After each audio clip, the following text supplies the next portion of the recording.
It's a very simple song. The name of the song is Yahweh. We're going to lift the name of Yahweh all over this place. And we need you to just get out of your chair, get on your feet, and scream the name of Yahweh.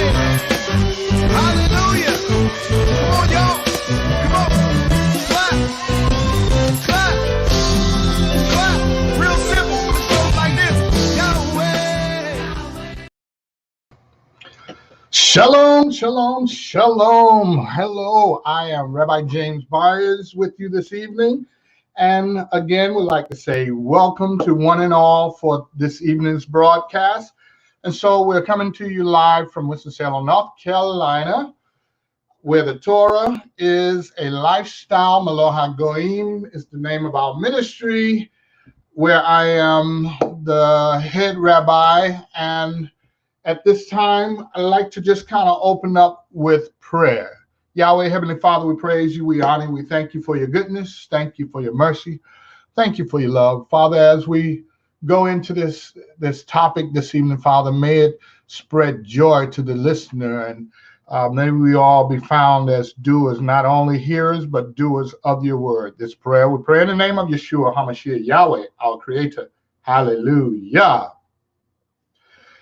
All right, so we're going to go ahead and jump into the topic for this evening.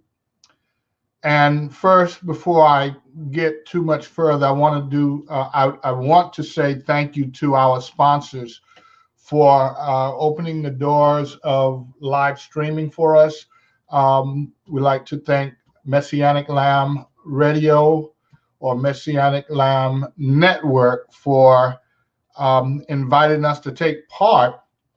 And so if you would like to donate to either of the ministries, you can go to Messianic Lamb Network and press donation. Or if you would like to donate to Melo HaGoyim, as you see on my lower left, your right, Melo HaGoyim dot, cut it off right there, org.org. And if you would ever like to visit us, we are in Winston-Salem, North Carolina.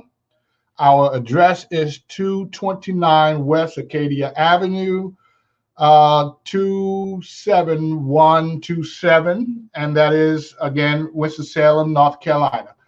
And so we'd like to thank you one and all for participating and being with us each and every week. So tonight, my topic will be watch. And so the watch basically is a very simple topic, but loaded with complex parts, patterns of deliverance. So as we move on into this topic,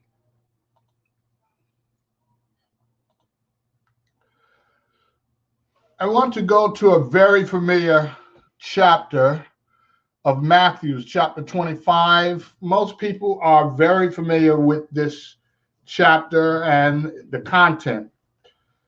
But what I want to do for you, and if you will bear with me, I want to take us into what is it that we should be watching? What should we be looking for? And so there is no better chapter than Matthew's chapter 25, coming from the Messiah's own lips, of what the kingdom of heaven and the reign of heaven, how it will look on earth. And so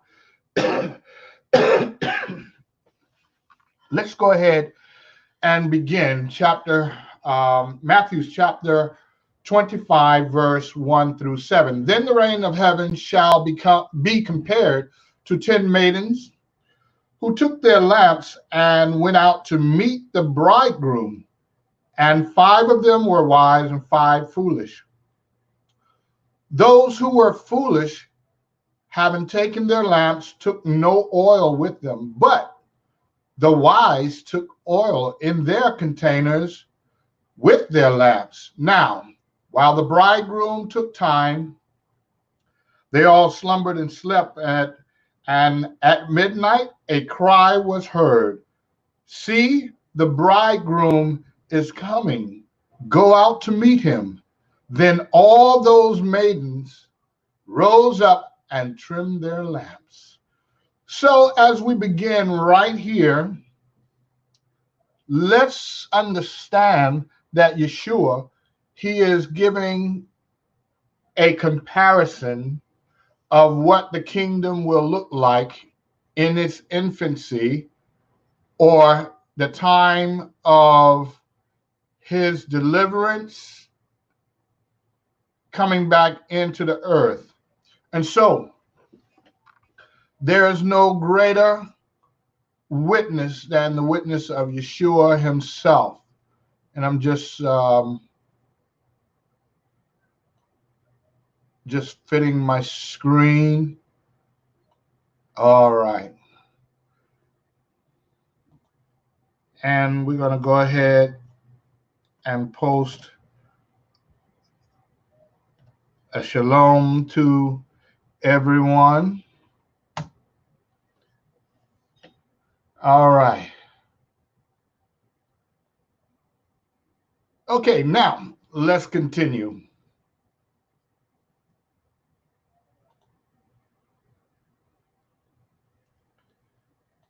And I have to remember that this screen moves each time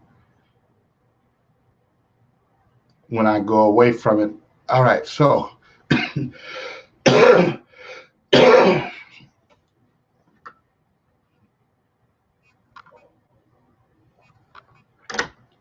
all right, continuing. Verse 7 through 13. And the foolish said to the wise, "Give us of your oil, because our lamps are going out." But the wise answered, saying, "No, indeed, there would not be enough for us and you. Instead, go to those who sell and buy for yourselves." And while they went to buy, the bridegroom came, and those who were ready went in with him to the wedding feast, and the door was shut. And later the other maidens also came, saying, "Master, Master, open up for us." But he answering said, "Truly I say to you, I do not know you. Watch, therefore, because you do not know the day nor the hour in which the Son of Adam is coming." Now,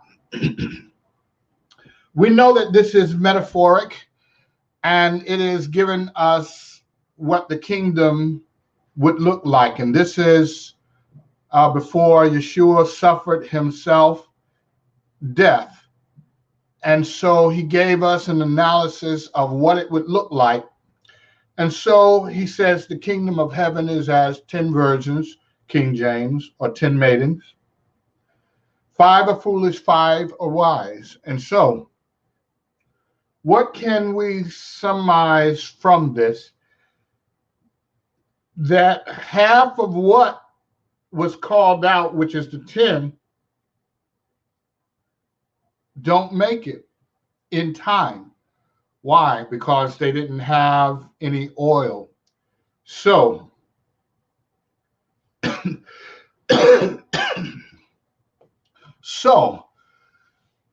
those who had oil were ready, but those who had not enough oil, there were those who brought out some oil in their lamps, but they had also a container from our second screen.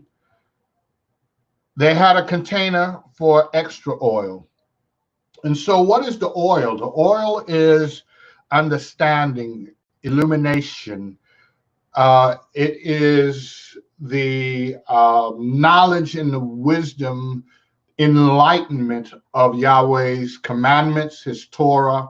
And so the foolish said, "We don't need all of that." And so they rejected the increase of knowledge, or they rejected the Torah, the law. And so just very simply put, when you reject the laws of Yahweh, many people call them the laws of Moses. It is not the law of Moses, but the law of Yahweh. But either way you wrap it, it's very foolish to believe that Yahweh's commandments are not or no longer valid. Now, when they said, give us of your oil, they said no. So therefore, when the call went out, they were in the wrong place. How so? Let's go to where I have it in 1, 2, 3, the third line down. No, indeed, there would not be enough for us and you. Instead, go to those who sell and buy for yourselves. And so here's a problem, because when the bridegroom comes, it's an appointed time. And so whenever the bridegroom comes, the appointed time is a Sabbath. And so this is what's happening in chapter, I think it's 23, where it says, pray your flight does not take place on the Sabbath nor in the winter. And so both of them, they're not good examples for the foolish, because the foolish, they don't recognize the Sabbath nor the feast days, which all are either spring to fall. Winter time, there is no mandatory feast that we keep. So there are 7 of them. Leviticus chapter 23. I would advise you to read the whole chapter, and right there lies our instructions for salvation against the wrath of Yahweh. Not as in anyone is going to be able to get away, but it is our safety place. So when he says, I do not know you, that means basically, if you love me, keep my commandment, correct? And so one of the things he said to keep is the Sabbath and the holy days. And so these are appointed times that we should keep forever. And here he says, watch, therefore, because you do not know the day nor the hour in which the Son of Adam is coming. Let's continue, because that's going to open up another door for us. Oh.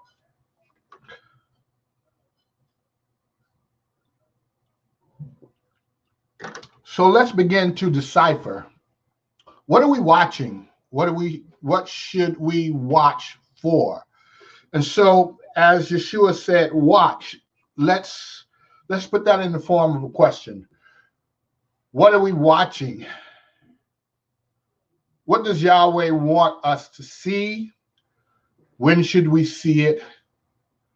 Where should we look for it? And so let's go ahead and answer that question with the last bullet. Patterns, patterns, patterns, patterns. Patterns of generations gone by and deliverance. And so the generation that is waiting for Yeshua to return must look at the patterns of deliverance that has happened previously. And so where do we go? Matthew chapter 24, verse 36 through 39. But concerning that day and the hour, no one knows, not even the messengers of heaven, but my Father only.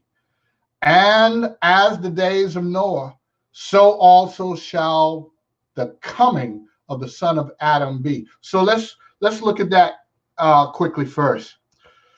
Remember, watch, for you know not the day nor the hour. We read that already in Matthew 25, right? So that is a direct connection to the day and the hour. Um, for those who study the Torah, this is very, very familiar with the holy days. Again, going back to Leviticus chapter 23, in that there's 7 holy days, but only one of them comes at the beginning of the month. And the description around that is, not the day nor the hour of this particular holy day, which pertains to Feast of Trumpets, Yom Teruah. And so this is a feast day, which is number 5, feast number 5. We really don't know the day nor the hour because each year there's abundance of clouds that covers the sky, and what we must be able to witness is the beginning of the month, Rosh Chodesh, the first day of the month, which is signaled by the crescent moon. And so going back to Genesis chapter 1, verse 14, Yahweh says that the illuminations of the heavens are for appointed times and seasons, right? So if that is the case, then when the Feast of Trumpets come, all of the other holy days, all the other 6 start in the middle of the month, the 14th and 15th. And this is the only one that starts on the first day of the new moon or the new month. And so let's continue. Second bullet. For as they were in the days before the flood, eating and drinking, marrying and giving in marriage, until the day that Noah entered into the ark, and they did not know until the flood came and took them all away. So also shall the coming of the Son of Adam be. So let's understand this. So the kingdom of heaven is going to be as the days of Noah. So there's a pattern there. And so what pattern should we observe? What pattern should we know? That they were not ready. Only Noah and his family, who heard the word of Yahweh, obeyed the word, were ready to go into the ark at the appointed time. Now, I want you to kind of keep up with certain keywords like appointed time, patterns, feast days, holy days. There is a pattern here, and so we need to begin to recognize these patterns. All right, so what it says now here in the second, concluding the second bullet, they didn't know, so life was normal. They had their meals, they married.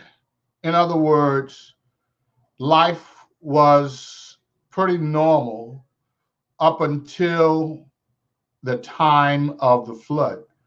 And so, speaking of a flood, how did they know that it was going to be rain? Because they really didn't. Because during this time, there had not yet been rain. And so this was something very foreign to their ears. And what Noah was doing looked like it was very foolish. He was building something called an ark, or we know it better as a boat. And it's going to do what? When? It's going to save life during the rain. What is rain? And so there was a lot on the other side that went against what they thought or what they believed. And so they didn't quite know how to take Noah. He seemed to be a very foolish person. Let's continue. Trying to get rid of this cough. So let's ask this question. So what caused the flood then? If there was no rain, how can we believe a flood is coming? If first of all, we have no concept of rain. All right, so let's look at Luke chapter 12, verse 54 through 56. And he also said to the crowd, when you see a cloud rising out of the west, immediately you say a storm is coming. And so it is. And when you see the south wind blow, you say, there shall be hot weather, and it is. Hypocrites, you know to discern the face of heaven and the earth, but how is it you do not discern this time? And so Yeshua is taking them to task at this time because they, with the wisdom of that time, knew how to discern weather. They can predict weather, but you don't know when the Son of Adam is coming. And so Yeshua, standing before them, said to them, you are hypocrites. And so, being hypocrites, those who were supposed to be Talmudim, students of Torah, supposed to be the bloodline of Abraham, those who said that they were, challenging Yeshua, did not know his arrival. And so he took them to task concerning the patterns and the signs of the coming of the Son of Adam. All right, so let's go back to Genesis chapter 6, verse 13 through 17, and we're going to look at this covenant with Noah. And see, I myself am bringing floodwaters on the earth to destroy all flesh, in which is the breath of life from under the heavens. All that is on the earth is to die. And I shall establish my covenant with you, and you shall come into the ark, you and your sons and your wife, and your sons' wives with you, Noah, and of all the living of all flesh, 2 of each you are to bring into the ark, to keep them alive with you, a male and a female. So right here, what we are seeing is a covenant with both mankind and the animal kingdom as to what Yahweh is going to keep alive on the face of the earth. Now, far as vegetation, the command was already given to recede after its kind, but it will be destroyed, but only for a time. Let's continue. Genesis chapter 7, verse 1 through 4, and I have in my title 1656. From the time of Adam, the creation of mankind, to 1656. Here is the time of the flood. And how is it that we know this timeline? Yahweh gives it to us. Remember when he said that Noah was 600 years old when the flood began. So That means Noah was born in the year 1056. And so here is the easy part. How can we calculate this type of timing?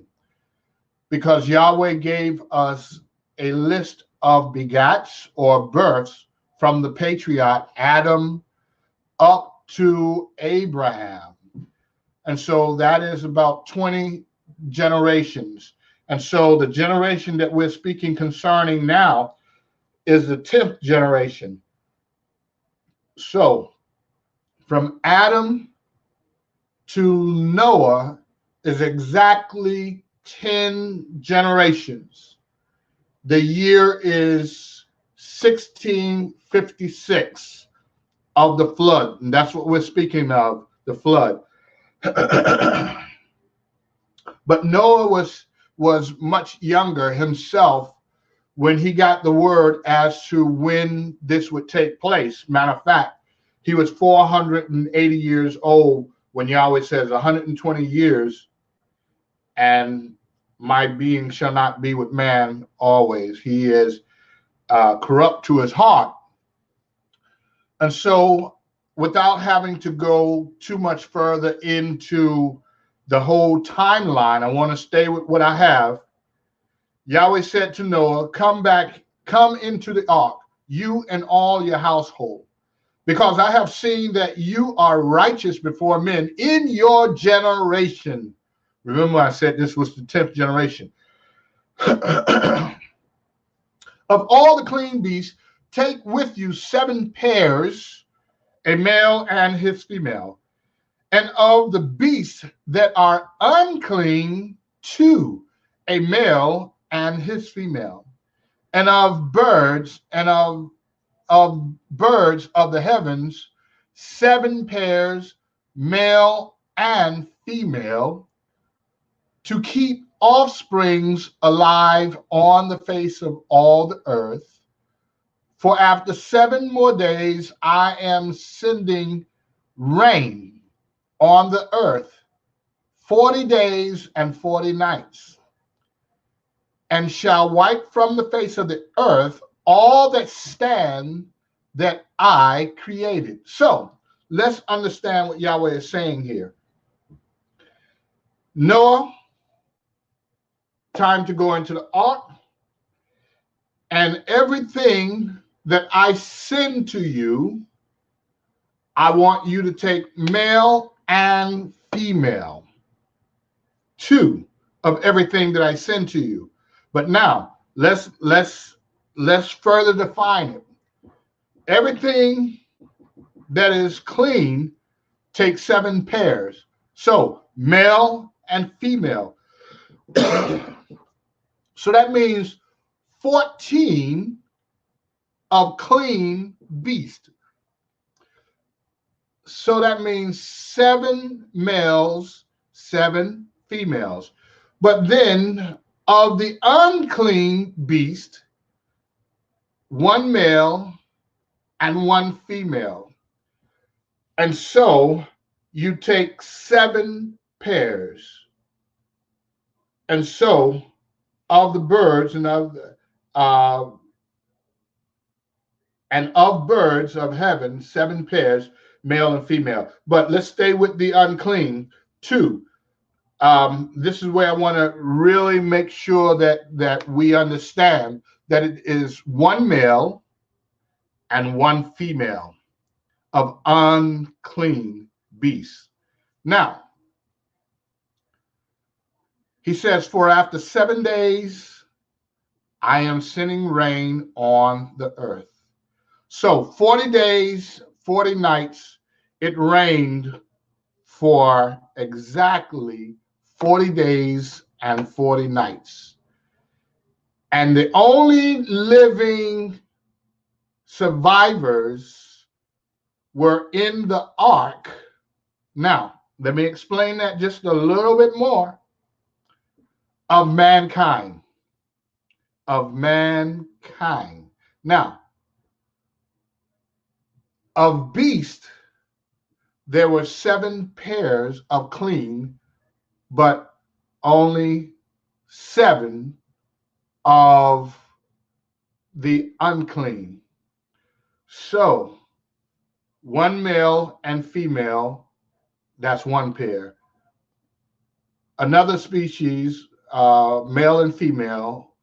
All right. So I don't want to oversimplify, but I want you to really understand that with what was called clean, Noah knew the difference between clean and unclean.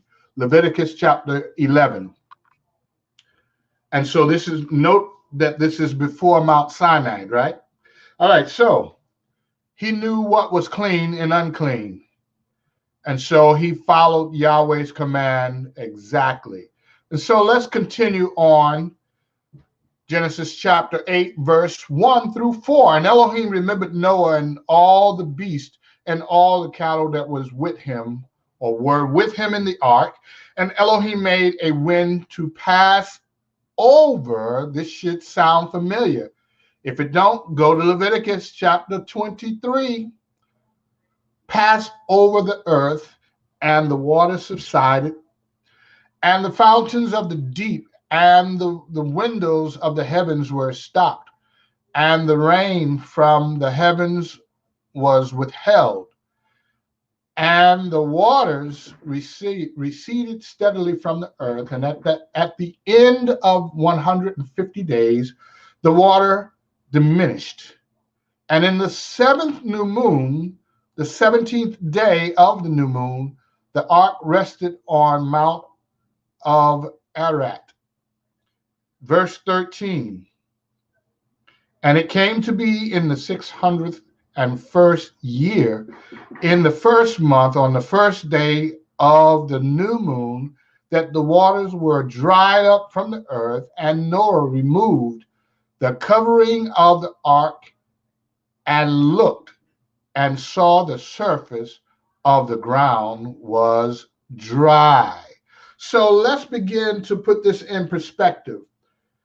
The 7th month, and so the 7th month of the Hebrew calendar, not Gregorian, of the Hebrew calendar, is a time of feast of the bride. It is going back to Matthew's, where we opened up, Matthew's chapter 25, is as 10 brides, 10 virgins, 5 are foolish, 5 are wise. And in that description, it gives a clear clue for those who study Torah, keep the holy days and the Sabbath, that this is the 7th month that this is described. And in that month, what you have is the call, which is the fifth command, or the 5th celebration, Leviticus 23, once again. It is the call of the bride. The 6th, which is all fall feast. The 6th is the Day of Atonement, Yom Kippur, and the 7th is called Sukkot, or ingathering. And so right here, what you can see is a pattern that has not been fulfilled yet, but you see it from the very beginning, where it is used during the time of Noah. And so the earth was flooded, but in the 7th month, deliverance came. All right, so I'm going to go into this a little bit more. And once again, let's look at that timeline. Chapter 8, verse 13, and it says, and it came to be in the 600th year, 601st year. And so what we know is that the completion was 1 year from beginning of the rain till the dry ground.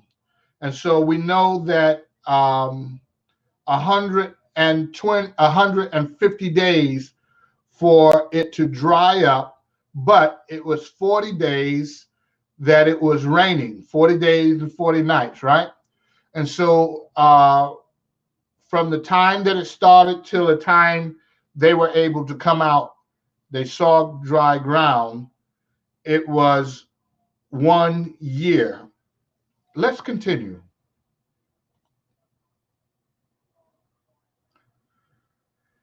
All right, so now we're going to go and we're going to look at Abraham, and I'm going to summarize all of this up as I get closer to the end. I'm going to bring everything together in one observation. All right, so Genesis chapter 18, verse 1 through 5. Let's look at Abraham as the servant. And Yahweh spared him and Yahweh appeared to him by the terebinth tree of Mamre, while he was sitting in the tent door in the heat of the day. So he lifted his eyes and looked, and saw 3 men standing opposite him. And when he saw them, he ran from the tent door to meet them, and bowed himself to the ground and said, Yahweh, if I have now found favor in your eyes, please do not pass your servant by. I want you to keep in mind these context clues. Do not pass over. Do not pass your servant by.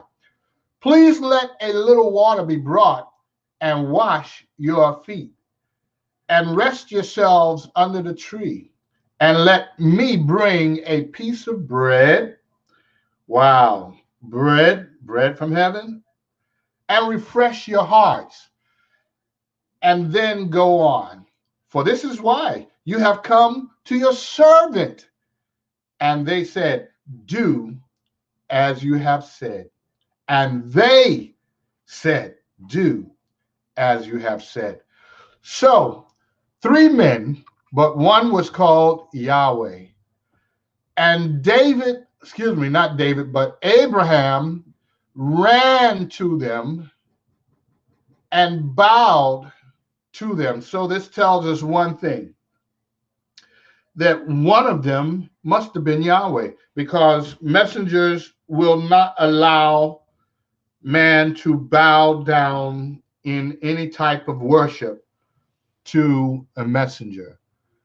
And so because they did not stop him, one must have been, as he said, Yahweh. So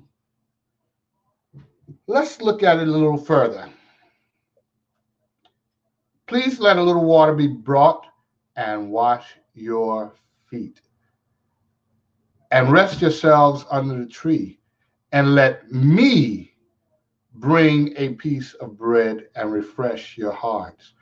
So here's the servant who's offering water and to wash feet and for them to rest.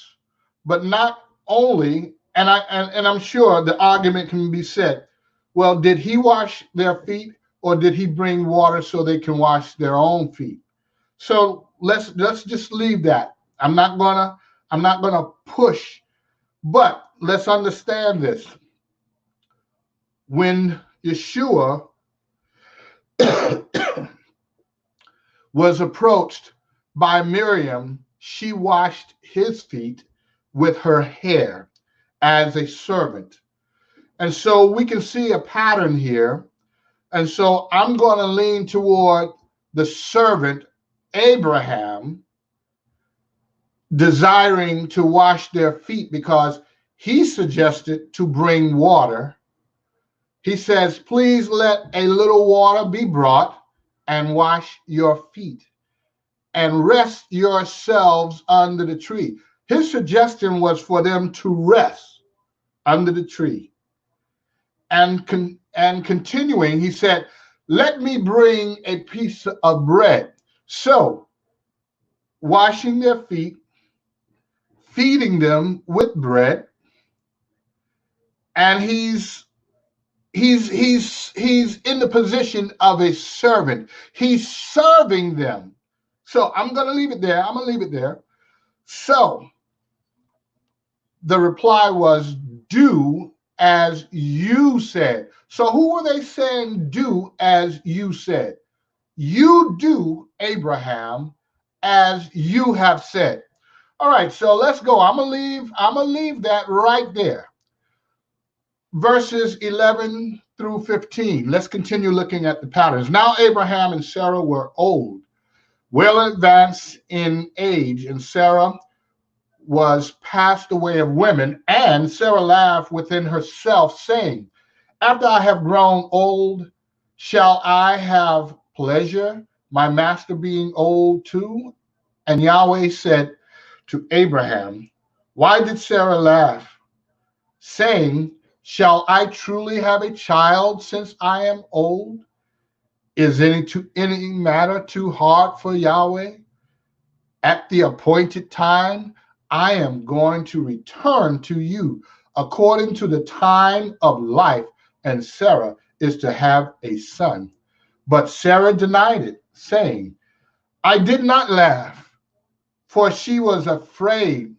And he said, no, but you did laugh. And let's really understand here, as I'm only taking clips or pieces of the bigger conversation.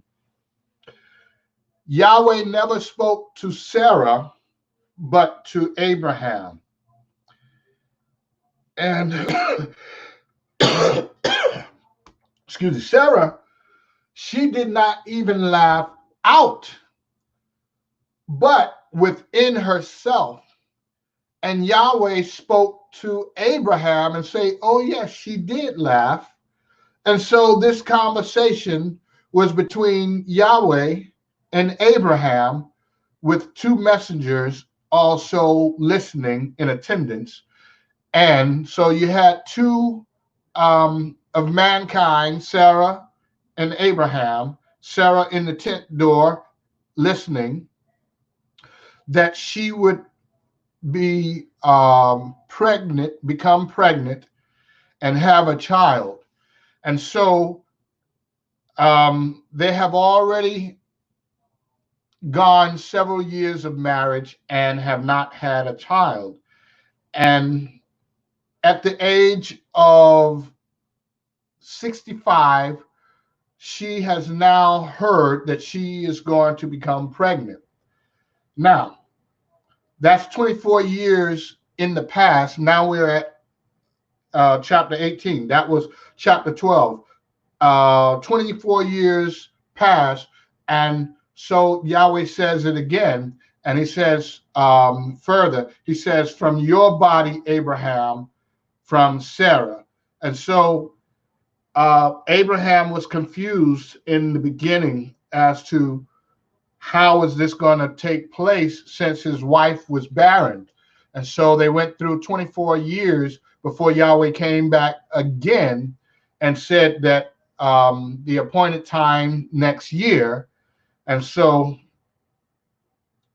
this is where Sarah truly laughed, because the first time Abraham laughed. Now we're reading where Sarah laughs, and she questions, am I to have pleasure, my master being old too? All right, let's continue. So at this time, Sarah is 90 years of age, and Sarah is 89 years of age, and Abraham is 99. All right. Looking at the pattern. Verses 16 through 21.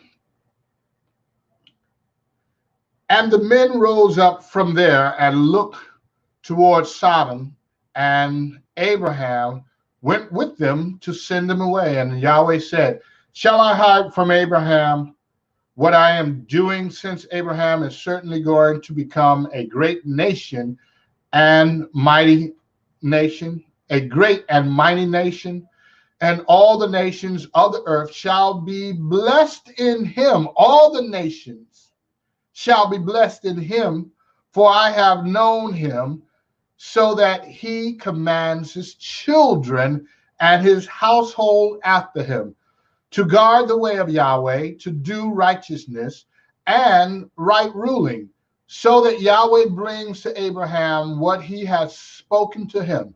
And Yahweh said, because the outcry against Sodom and Gomorrah is great, and because their sin is very heavy, I am going down now to see whether they have done altogether according to the outcry against it that has come to me.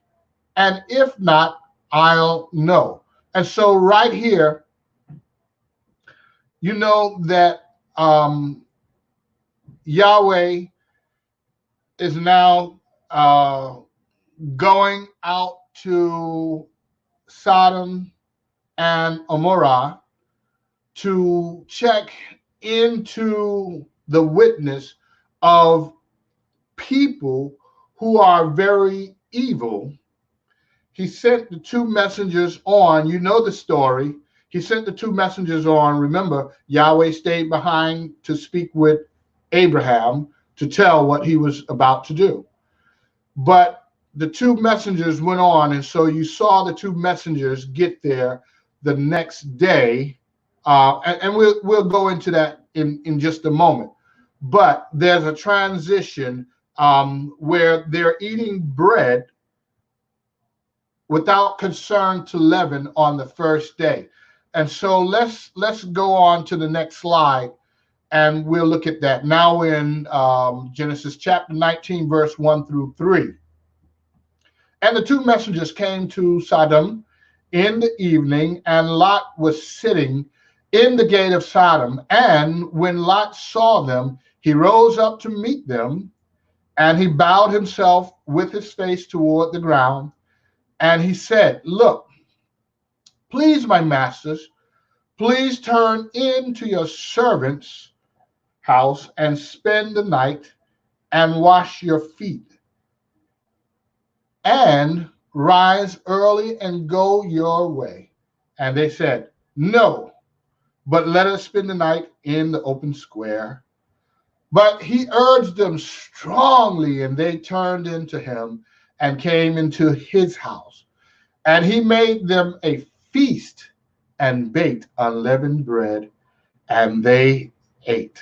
Now, let's look at this observation. This is obvious that it's a time of judgment. We have the two witnesses, just like in Revelation, we have the two witnesses that in the book of Revelation come and they're judging the nations. You also see that in Ezekiel, the ninth chapter, where it talks about two witnesses going down through the city and labeling those who are to be saved, but those who were to be destroyed. They were actually, I think that's the other way around. Those who would be destroyed had the mark placed on them.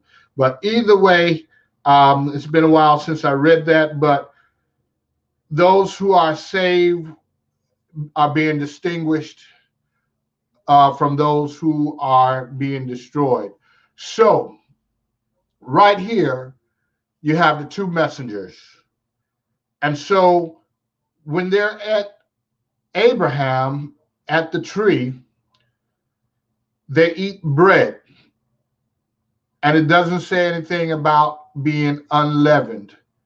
And so now we're in one chapter later, and it's in the evening. They started, here's the timeline. It was at the heat of the day when Abraham saw them. So we know it's in the daytime. They saw them, and the two went on, and now it's evening. As they come into Sodom and it's evening, they're now eating unleavened bread. He made a feast. So does that sound like the feast of unleavened bread? Leviticus chapter 23, it's all there. The laws concerning the holy days, the feast days.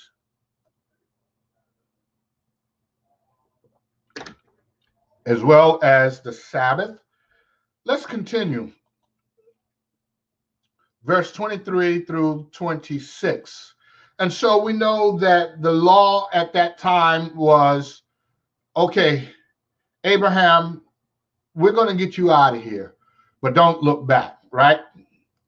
And so let's kind of jump in right here. Verse 23.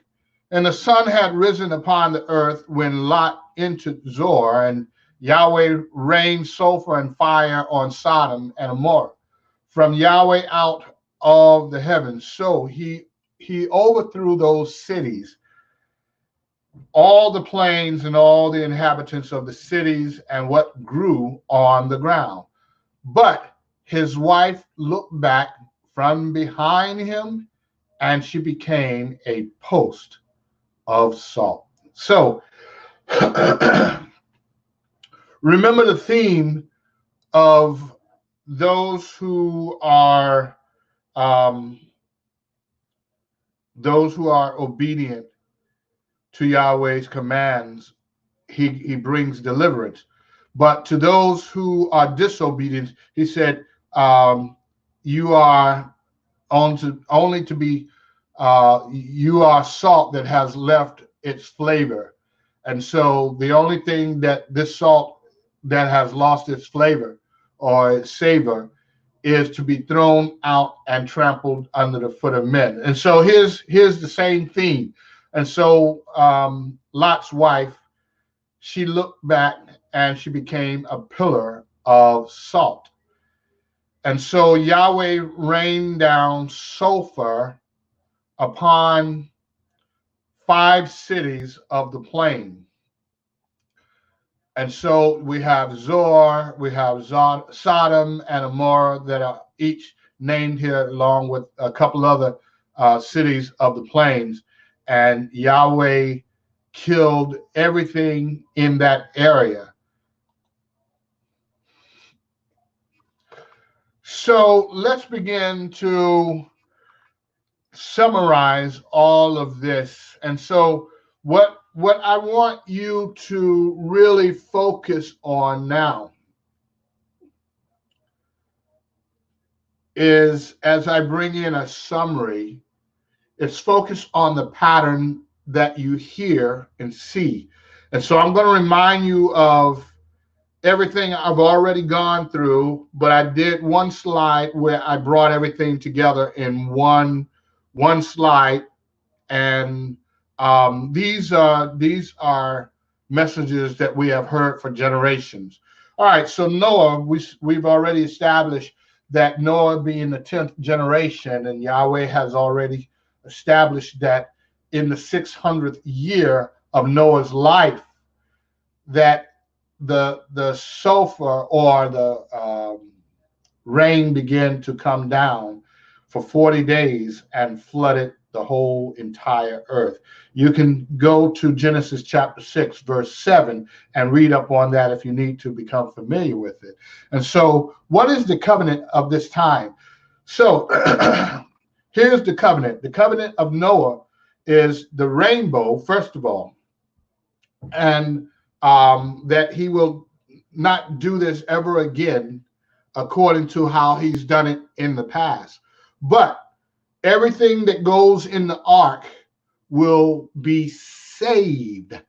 Everything that is in the ark will be saved from the wrath of Yahweh. And that's the true definition of salvation, being saved. Are you saved from the wrath of Yahweh? And so even at this time, this very day, this very hour, we are seeing the wrath of Yahweh. In the coronavirus, we see floods around the nations. We see death of beasts, land beasts. We see so much that is going on that you have to know that judgment of Yahweh is being poured out on the earth. But it is not finished. We have the 7 seals, the 7 trumpets, the 7 bowls. We have the 4 horsemen. There is so much that's going on, and the scriptures are being fulfilled as we speak. So all flesh will be destroyed except for what goes in the ark, which was 8 people. Noah, his wife, along with his 3 sons and their 3 wives. That's it. 8 people, along with the animal kingdom that were saved from the wrath of Yahweh. We've already explained 2 by 2, male and female. But then there's the separation between unclean and clean. Only 2 of the unclean, 1 male and 1 female, but 14 of the clean. So that's the male and female and 7 pairs. So the ark, it rested on what new moon or what month? The 7th month of the Hebrew calendar or Yahweh's calendar. And the ark, Noah opened the door or the window and saw that there were dry ground in the 601st year of his life, a family of 8 people. So here is a very clear picture of Moedim's appointed times. We hear Passover, we hear Sukkot, 7th new moon. And so let's now go to Abraham and Lot. Let's look at Abraham and Lot, and let's start with the 2 messengers who went on to deliver the message while Yahweh himself, as a man, Yahweh himself as a man is Yeshua.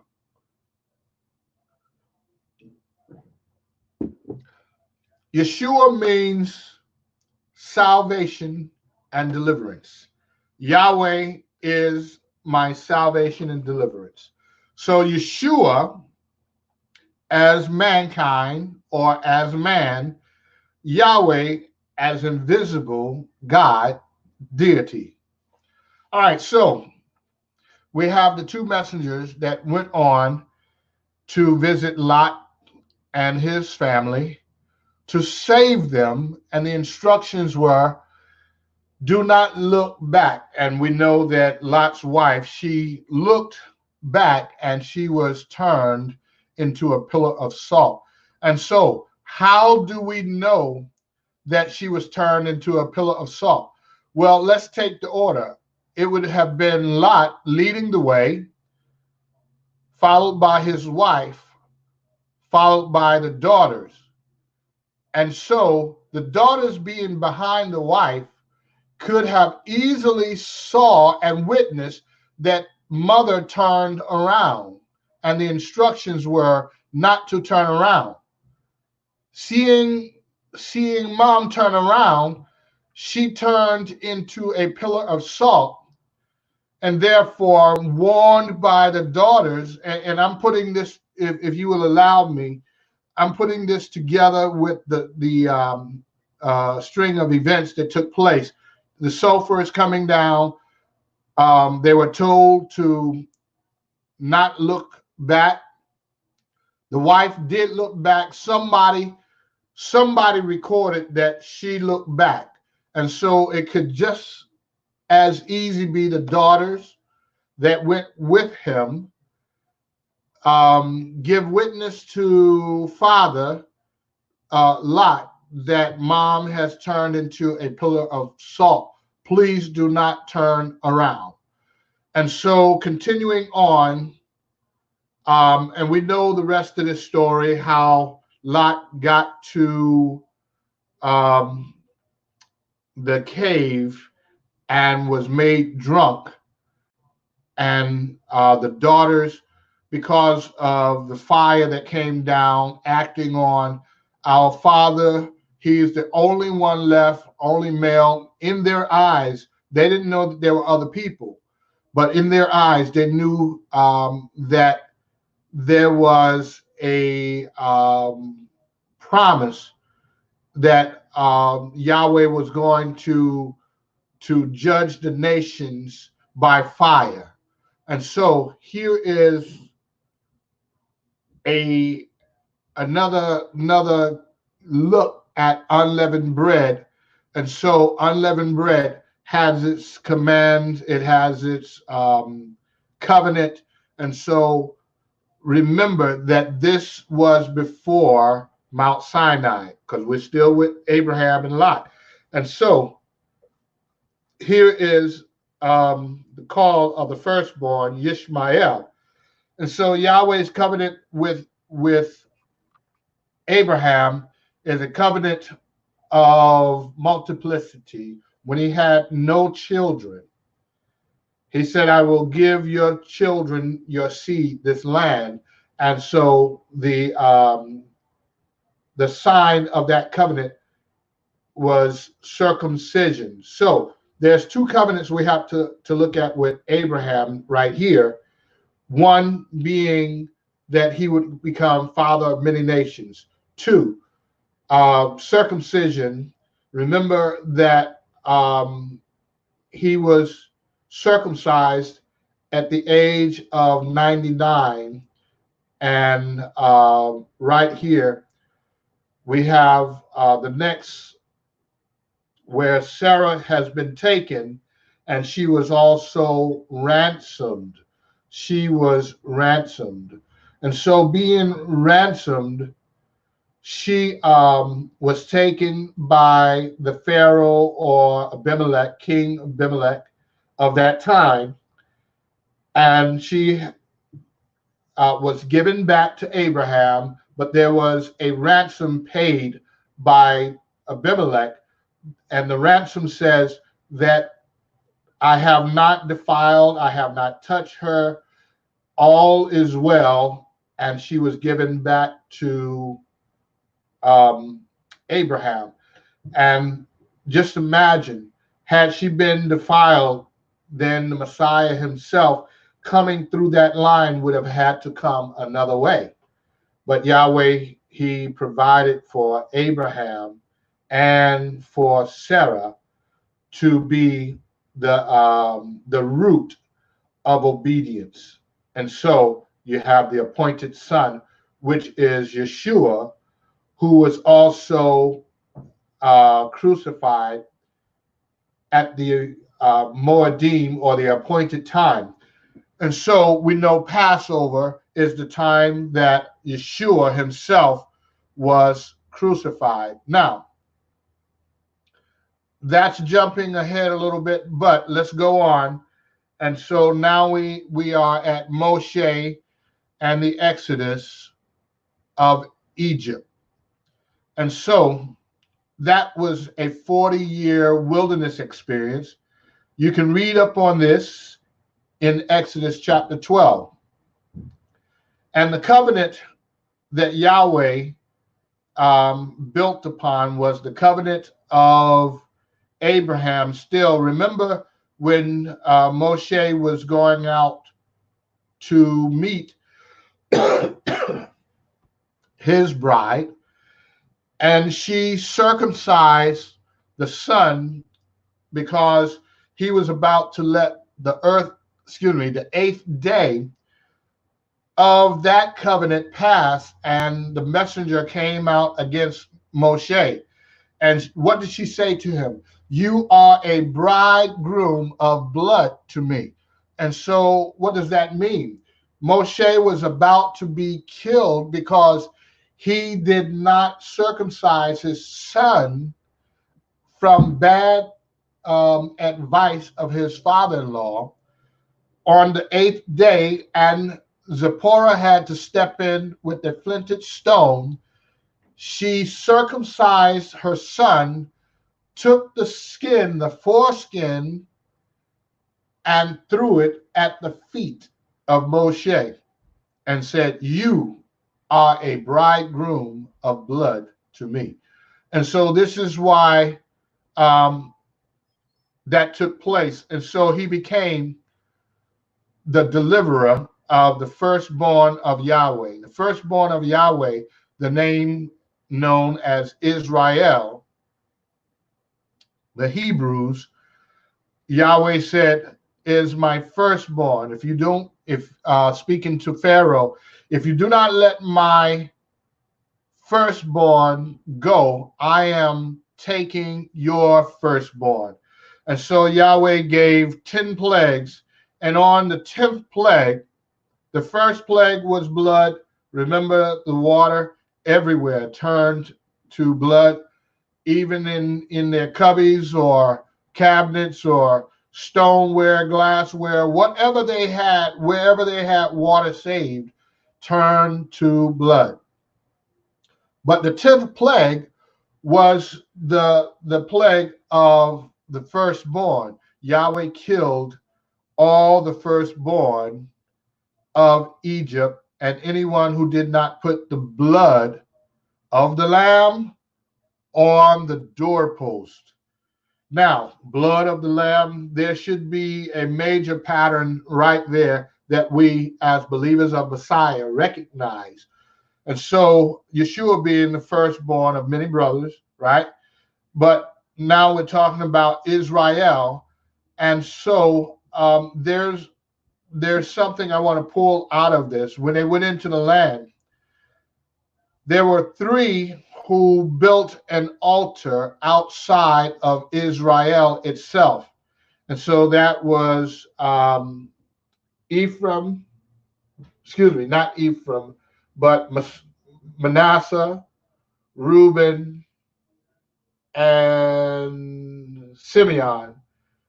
So they built this altar outside of the promised land, and they built it according to the pattern of the tabernacle, and so, or the altar of the tabernacle. And so when they did this, the other tribes came out against them to kill them off, and this was Benjamin. They went out to kill them off. They went out to kill them off, Benjamin, Gad, and Manasseh, to kill them off. And they said this was not for sending offerings, but so that generations to come, when they say that you are on the other side of the Jordan, what part do you have with us in the kingdom or even Yahweh? And they said, when your sons say to our sons in a time to come, and this is the 5th chapter of Joshua, when your sons say to our sons that you have no part with us, they will say, see the pattern. And so right here is a major clue. The pattern of the tabernacle were only told to Israel. Now, let's go to the time of Yeshua, the only brought forth son, John chapter 1, verse 14. And so we know that Yeshua became the Word made flesh. And so he is the slain lamb and the first fruit. How is he first fruit of many brothers who became dead and was resurrected? And so this one shall become the deliverer, just as Moshe, and he is the firstborn, again, of many brothers.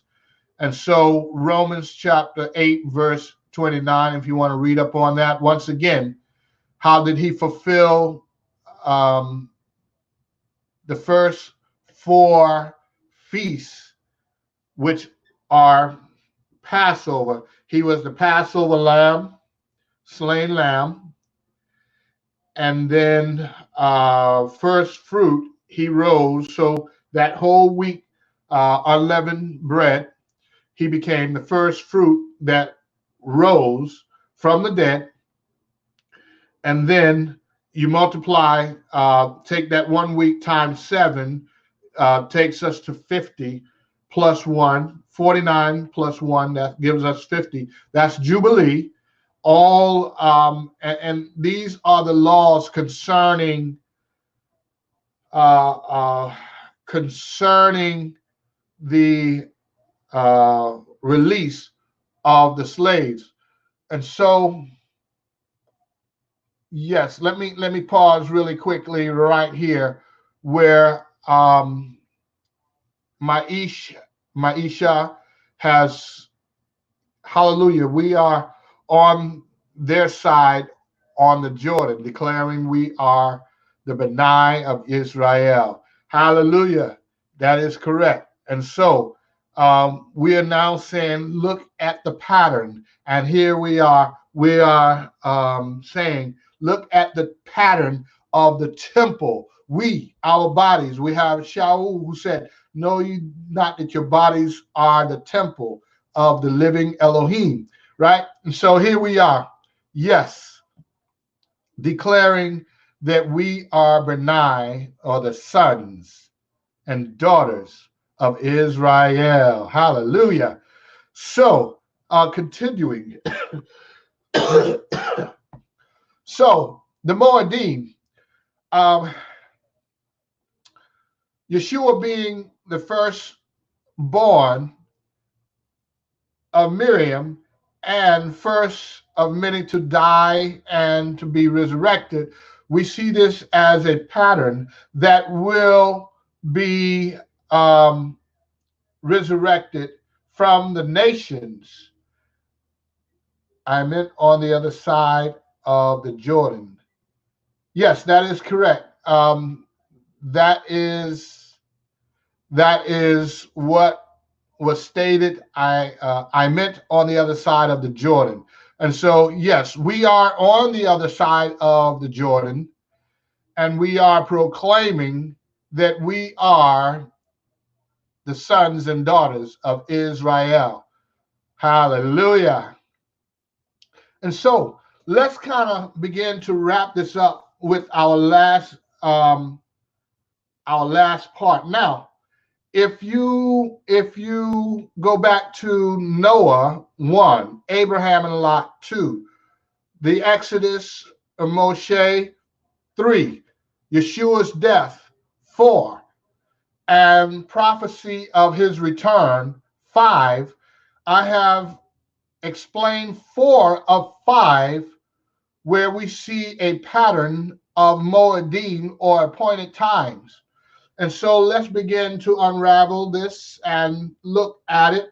So Revelation talks about 7 trumpets, and there's a difference between now and then. Now he says, come out of her, my people, lest you take part in her wrath. And so here's the difference between coming out of Mizraim, or Egypt. In Egypt, he brought all of Israel out. All who put the blood of the lamb on their doorposts. They were survived, their firstborn survived, and all left out with them. And not only just Israel, but this was also a mixed multitude. And so, come out of her, my people. This is the Sabbath. You have a multi-layered theme going on here. You have the 7th day, which is Sabbath. You have the 7th year, which is the year of release, or the Shemitah year. And so you multiply the Shemitah year times 10, and you have 70 years, which is a sabbatical year, 10 sabbatical years, which the year of release I'm calling a sabbatical year. So in the 7th year, it's the year of the release of the slaves. He goes back to his family and there is a limit of 50 years. Now, how is it that we have 70 here? Because it's 7 times 7, which is 49 plus 1, you have 50. We know that as Jubilees. And so looking at 10 of these, which is just 10 times 7.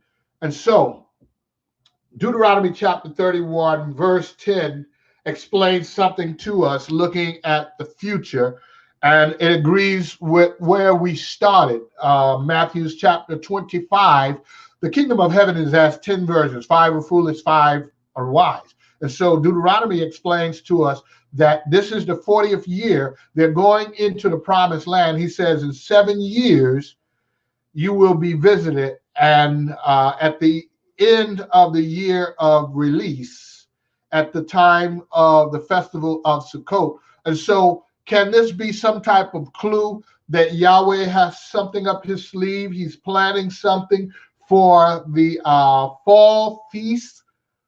Notice that it's the fall feast that are going to be fulfilled, whereas the spring feast, the first 4, has already been fulfilled, right? So let's continue. And so as we look at prophecy, 1 Thessalonians tell us that Yeshua will return and step his feet down on the Mount of Olives. And so Jeremiah chapter 29, verse 10 and 11 goes into the plans that I have for you of a good expected end. And so here it is where deliverance will happen, but there is also a plague that will be placed on the nations, just as in Mizraim. In Mizraim, there were 10 plagues that took out one city of Egypt, or one nation, Egypt. Whereas the promise this time that their eyes will melt as they stand on their feet, the skin will just drain from their face, will just fall. And so with a promise that based on the deliverance of Israel, all nations, and we're talking about prophecy. We're not talking about from Egypt. This will be different from Egypt, okay? In the way that all nations will be plagued, and all nations will see the hand of deliverance. And so from there, you can say that this will be so strong that Zechariah chapter 14 will be fulfilled. All nations will come to Jerusalem for Feast of Sukkot. And so this is still a little bit into the future, where, because at this point, all nations are not going to Jerusalem for the Feast of Sukkot.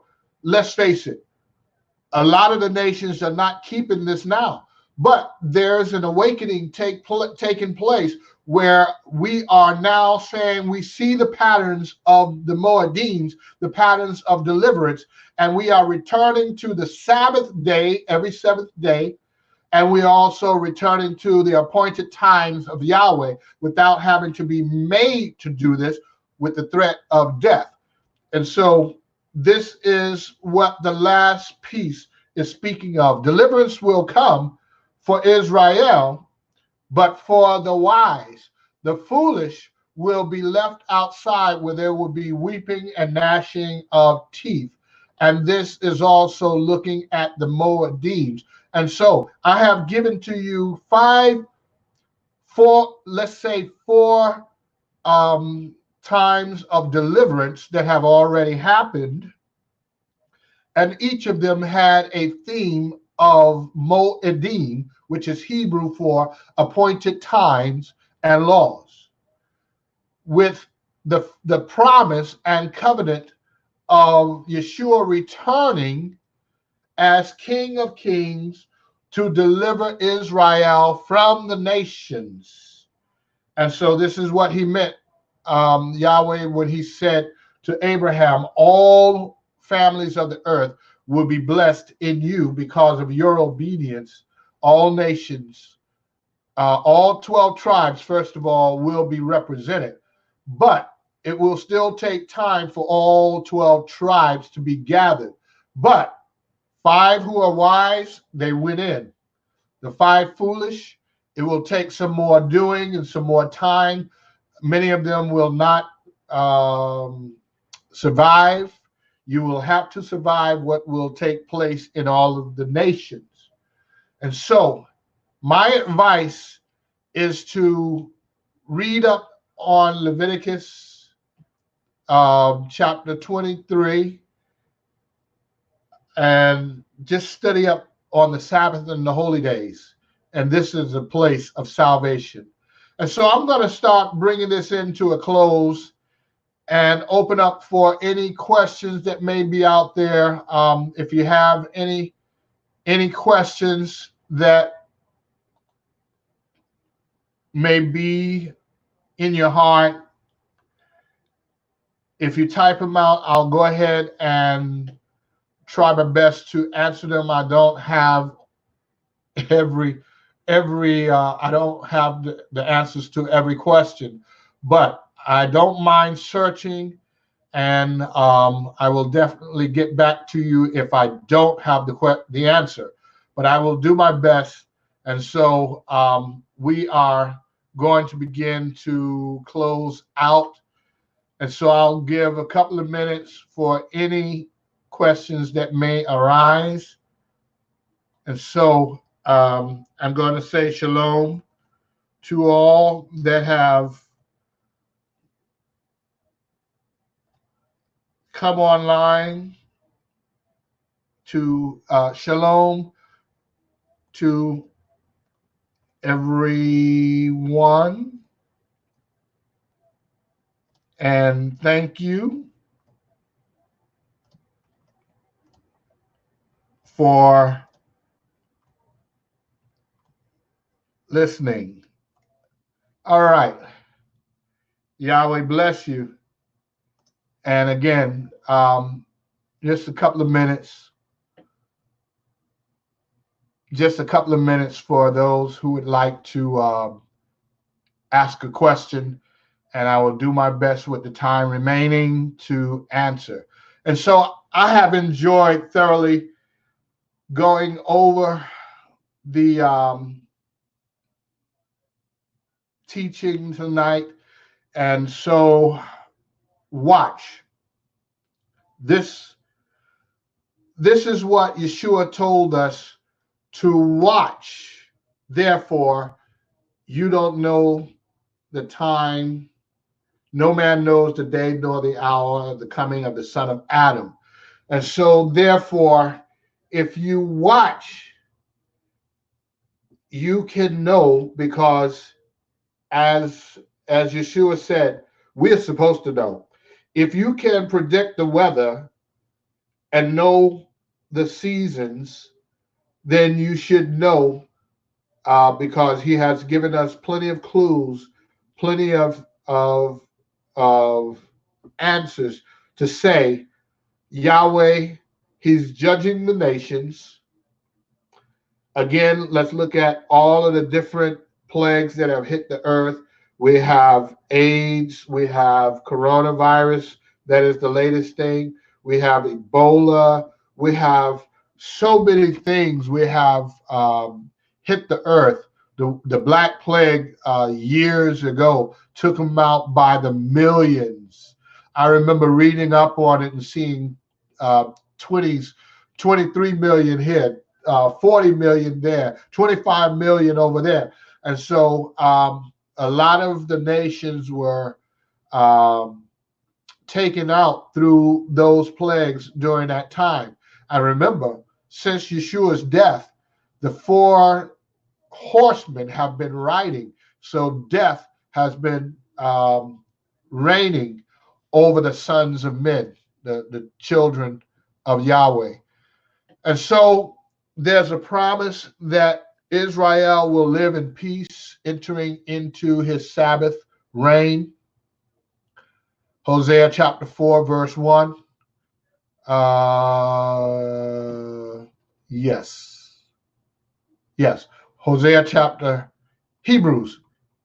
Hebrews chapter 4, verse 1. There still remains an entering into his Sabbath rest. Okay, so we're going to go ahead and close out right here. And we're going to say shalom to all. And may Yahweh bless each of you. Thank you, one and all, for listening. You have been listening to Rabbi James Byers from Melo HaGoyim of Winston-Salem, North Carolina. Shalom, shalom, shalom.